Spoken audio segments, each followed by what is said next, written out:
ابو سفیان تجارت کا قافلہ دے کر ملک شام سے مکے کی طرف جا رہا مدینہ منورہ میں کہ قریب سے گزر رہا.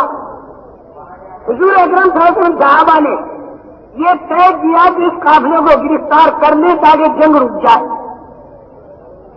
لیکن اللہ جل جلالہ نے ابو سفیان کو تو خبر دے دی اونٹ کی مینگنی کے ذریعے.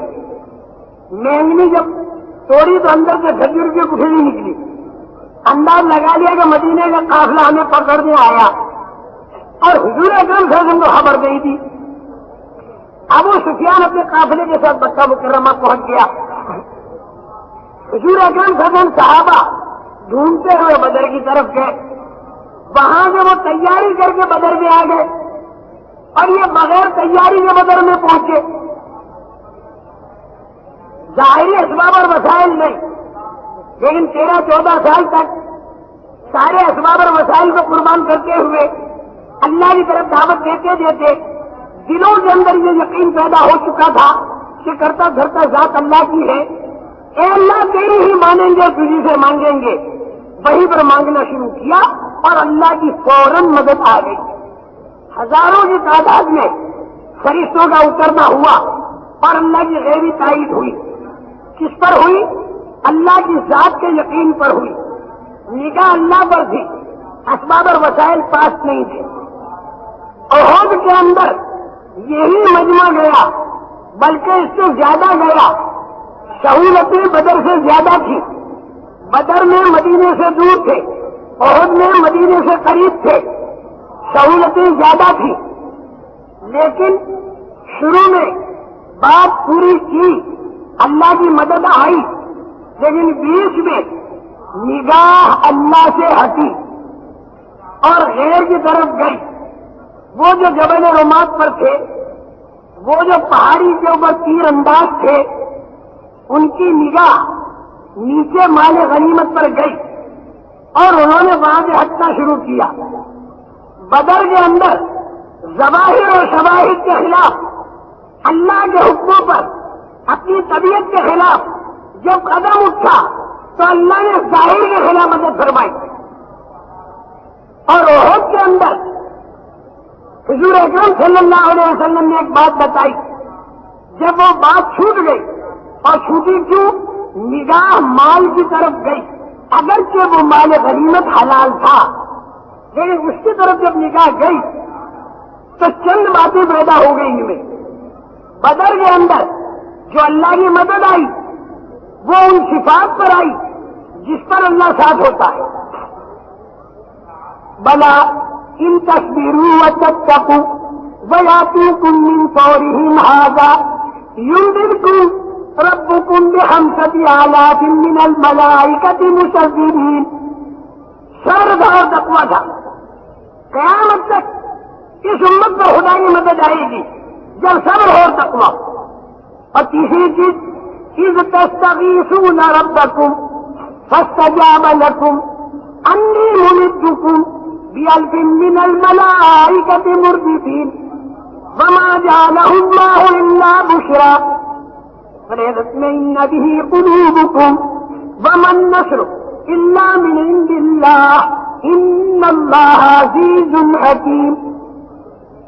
یاد کرو اس دن کو جب تم خدا کے سامنے گر گڑا رہے. یہ تین باتیں بدر میں تھی. ایک طرف صبر تھا، ایک طرف تقویٰ تھا، اور ایک طرف اللہ پر اعتماد کر کے گر گرانا تھا. اللہ کی مدد آ گئی. وہی ساری ذاتیں احد کے اندر موجود ہیں اور یہاں آئی ہماری مدد اٹھ گئی. اللہ قیامت تک کے لیے اس بات کو بتاتے ہیں.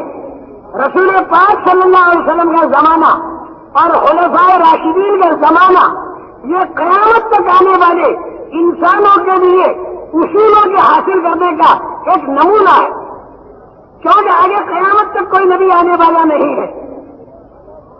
اب جو کچھ ہم دیکھیں گے رسول پاک صلی اللہ علیہ وسلم کے دور سے اور خلفائے راشدین کے دور سے دیکھیں گے.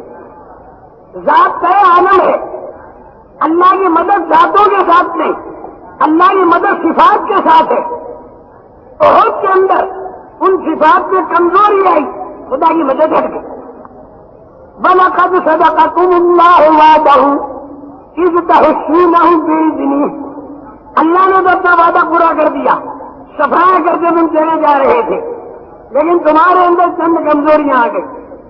حَتَّى إِذَا فَشِلْتُمْ وَتَنَازَعْتُمْ فِي الْأَمْرِ وَعَصَيْتُمْ مِنْ بَعْدِ مَا أَرَاكُمْ مَا تُحِبُّونَ مِنْكُمْ مَنْ يُرِيدُ الدُّنْيَا وَمِنْكُمْ مَنْ يُرِيدُ الْآخِرَةَ ثُمَّ صَرَفَكُمْ عَنْهُمْ لِيَبْتَلِيَكُمْ وَلَقَدْ عَفَا عَنْكُمْ وَاللَّهُ ذُو فَضْلٍ عَلَى الْمُؤْمِنِينَ. چند کمزوریاں آ گئی، قیامت تک ہمیں بتا دیا. اگر وہ خوبیاں آ گئی جو بدر کے اندر تھی تو قیامت تک اس امت پر خدا کی مدد آتی رہے گی، اور اگر وہ کمزوریاں آ گئی جو عہد میں آئی تو قیامت تک اس امت کے پاس آئی ہوائی مدد اوپر چلی جائے گی واپس. عہد میں مدد آ چکی تھی. ایک کمزوری تو یہ ہوئی کیونکہ نگاہ مال کی طرف گئی تو رائے کے اندر کمزور پڑ گئے. بڑے مجمع نے اوپر کی ٹیکری سے یوں کہہ دیا کہ اب تو ہم اتریں گے الغنیمہ الغنیمہ. کیا امیر کہہ رہا ہے کہ حضور پاک صلی اللہ علیہ وسلم منع کر چکے، یہاں ہمیں ٹھہرایا، آپ کا حکم نہیں توڑنا. میں تو فتح سکتا، اب تو فتح ہو رہی. تو رائے میں کمزور پڑ گئے. تنازعتم فی الامر، معاملے میں آپس میں کشاکش ہو گئی. یہ دوسری وجہ ہے مدد کے اٹھنے کی. وعصیتم، اور تم نے بات نہیں مانی، یہ تیسری وجہ ہے. حالانکہ اللہ نے تم کو مدد دکھا دی تھی، من بعد ما اراکم ما تحبون.